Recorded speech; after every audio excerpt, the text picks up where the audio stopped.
Hello, my friends. Today we've got week 4 homework for our Strong and Able program. We're going to get moving, take those arms open wide and close, working at your pace, opening up through those shoulders. My palms are facing upward, but now I want you to do palms down. So 2 down and then 2 up. Good. 2 down. Changes our shoulder a little bit, 2 up. Beautiful. Plant your feet a little bit wide, big stretch up over the top, stretching through those sides.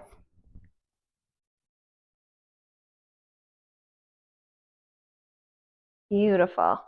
Let's go for 4, 3, 2, and 1. Excellent. Now, little march on the spot, elbow to opposite knee. If you need to reach out and hold on to something, please make sure you're close to your countertop or a sturdy chair. Good, let's go for 6, 5, 4, 3, 2, 1 more each side. Excellent. From here, you're going to put your hands together, and we're going to do a little hinge at the waist with fairly straight legs but unlocked knees, and then stand up. You could put your hands at your hips instead if you like. So knees are unlocked, legs are fairly straight, and we're keeping a nice flat back here. Let's try for 8.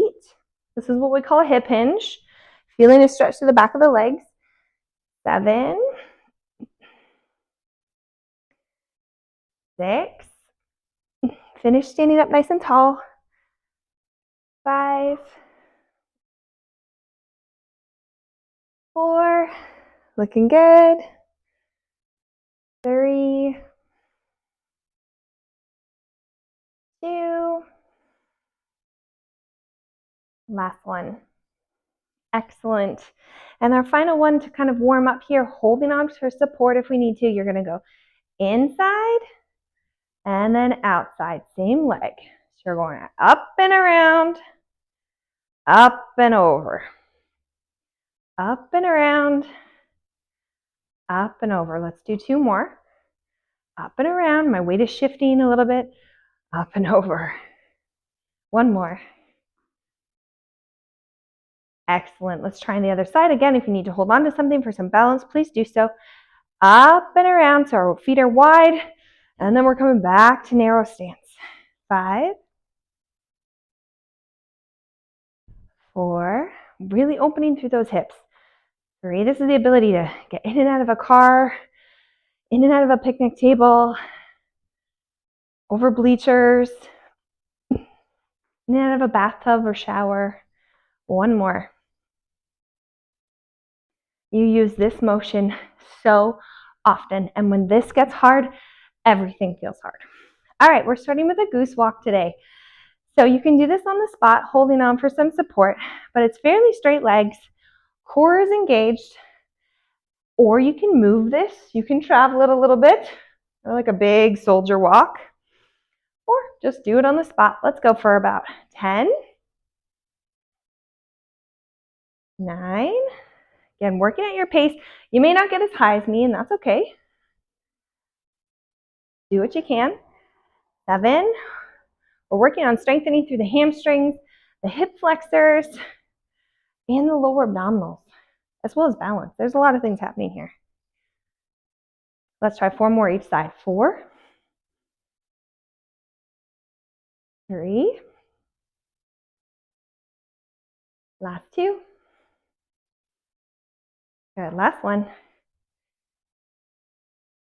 Excellent. All right, we're going to try the arrow pull. So, grabbing your band, something not too light. I want you to have some tension to work against here. Grabbing that, I have my medium tension here, the middle one. You're going to grab on the outside. You're going to push one hand forward, and you're going to pull back like you're putting in tension, getting ready to shoot an arrow. Okay, we're going to alternate. Here we go. Let's go for 10, 9, 8, that's it, 7, My feet are a little bit apart. My knees are soft. Last 4, 3, 2, and 1. Excellent. Next up, we're going to practice a sit to stand. If you need to hit pause here, you could, but you're going to try to do this with a band on. You could do this with no band, okay? But you're going to work to try and get that band up and over those feet, just above the knees. You need something to sit on, so a sturdy chair. Feet are about shoulder width apart. And the really important part here is get those knees apart. Chest up tall, all right? Feet nice and flat. And you should feel like this band just wants to snap back in. You should have to work to keep it out there, okay? From there, you're going to stand and then sit back down. Good. Stand and sit. If this feels really hard, put your chair close to the counter, kind of in front of the counter, and have that counter in front of you that you can put your hands out on for a bit of an assist or a balance check. Okay, focus. Are your knees buckling on the way up? Are they buckling on the way down? Or are you pushing against that band?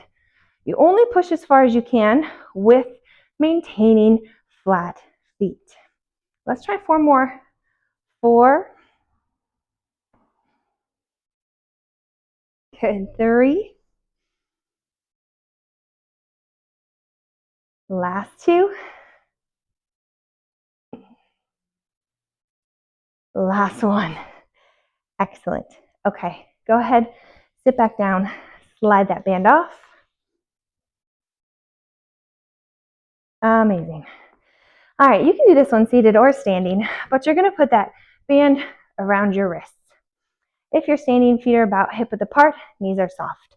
This is the motion we're doing, that external shoulder rotation. All right, so you might need to be on your lighter band for this. Get ready, shoulders down and back. Here we go. Open and close for 10.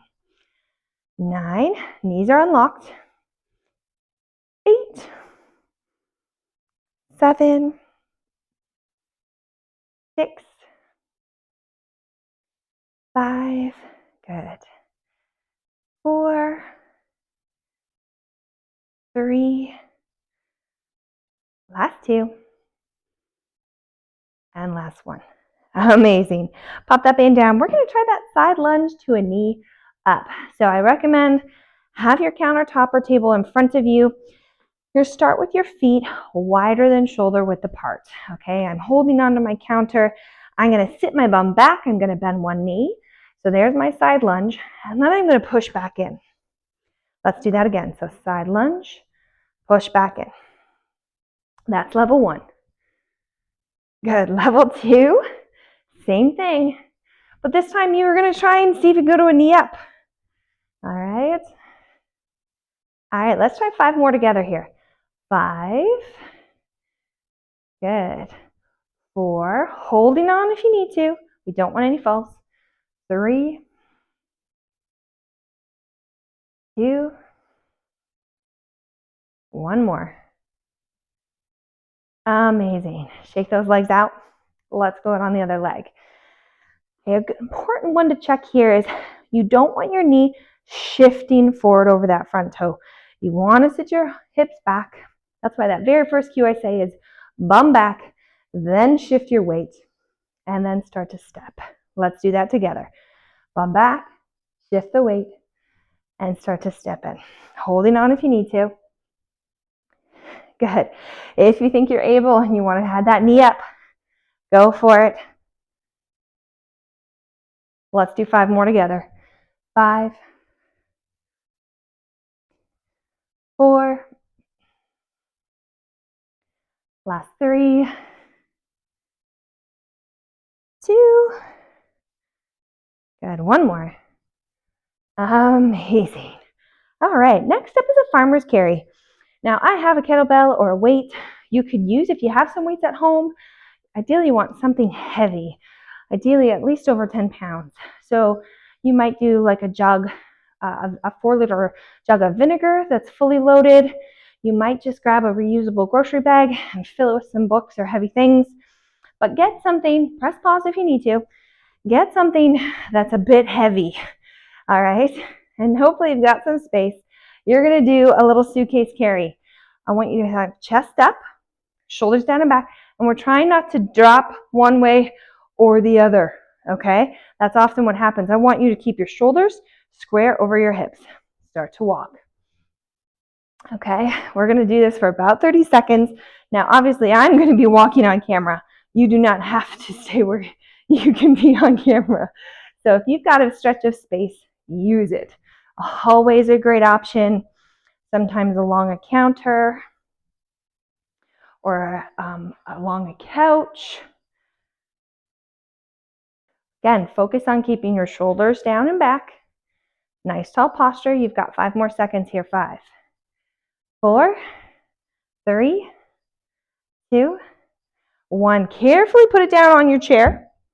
Shake out your grip. This is really good for building that grip strength and overall presence, okay? The ability to hold heavy things and move. We're trying the other arm now. Lift it up carefully. Again, we're trying to avoid that teapot kind of business either way. We have habits of doing that both. Shoulders stacked over the hips. Here we go. 30 seconds. You're on the clock. Again, you find a spot that you can do this. Gripping. Looking strong.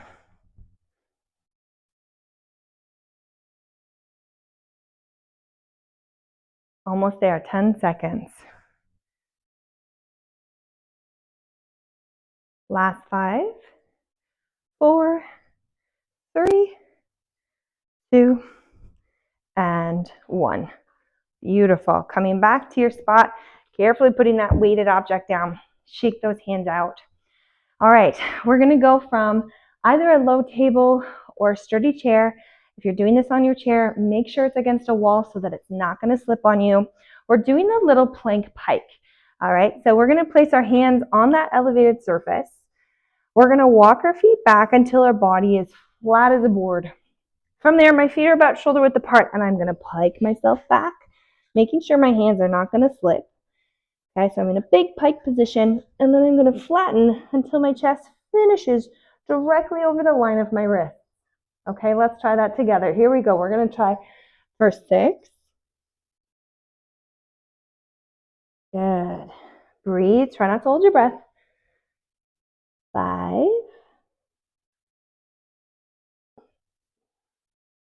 Last 4. Good. Last 3. You've got it. Last 2. Good. 1 more. Excellent. Slowly walk your feet back up toward your hands. Come up slow, breathing out. We don't want to get dizzy on the way up. Okay, catch your breath for a second. We've got one last one in this circuit today, toe taps.